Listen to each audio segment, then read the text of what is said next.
Mahakasika ny fifidianana ihany sy ny fangatahany filohan'ny tetezam-bita ny anonovana ny fifidianana solombavam-bahoaka mialoha dia samy manana ny heviny ireo mpanao politika eo an'Andriamatoa Kotomanantsoa Remy dia mazava ny heviny fa tsy tokony io kitihana intsony ny tety-androm-pifidianana. Tsy tokony kitihana intsony ny tety-androm-pifidianana izay efa nifaritan'ny senita ary neken'ny vondrona iraisam-pirenena araka ny hevitry Andriamatoa Kotomanantsoa Remy avy amin'ny anklave Savelbert. Mitaky ihany koa ny tokony hanatanterahana ny fifidianana ao anatin'ny fiaraha-mitantana Andriamatoa Kotomanantsoa Remy. Efa nangeny amin'ny foloandro rajoelina. Androany izao milaza fa tsy latsaka. Contrepartie indray androany koa izy no mangataka ny tokony hanaovana ny législative alohan'ny présidentielle. Nefa hatramin'izay zany faly miobobo fotsiny isika rehetra hoe alefa amin'izay ny fifidianana amin'ny mois de mai. Ka rehefa tsy nilatsaka izy dia izao indray zany no ataony. Io anie ny tena izy anie tokony navela hilatsaka mihitsy izy rolahy ahafantarana ny vahoaka malagasy rehetra izy no tena tia ny vahoaka.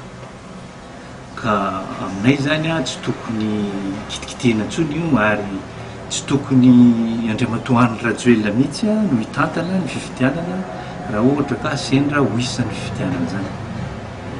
Fa tokony avela ho an'ny Premier Ministre, ho an'ny gouvernemanta zany hitantana an'izy io satria ao zany ny tena ahitantsika nandeha somary mbola tsy dia ahitanan'izay no fiarahana mitantan'izay loatra. Mikesika andian'ny filohan'ny tetezamita tany Tomasina sy ny raharaha Ambatovia dia manana ny ambarany tsipikambana ao anatin'ny anklave Savelbert itsy. Dia misy tokoa ireo namana ao amin'ny société civile izay miara-miasa amin'ny Dinatek.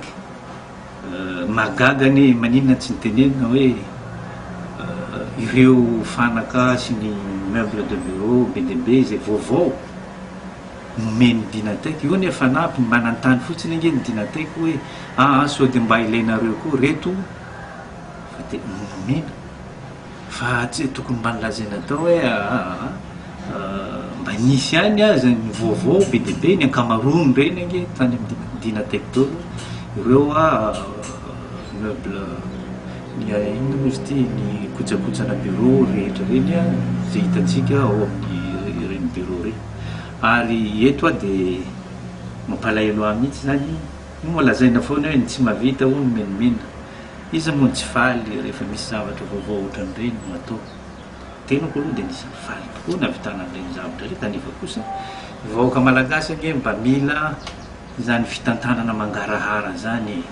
Mikesika ny andraikitra izay tanterahan'ny FFKM momba ny fampihavanana dia nilaza Andriamatoa Kotomanantsoa fa manohana ny fanatanterahana izany ny tenany.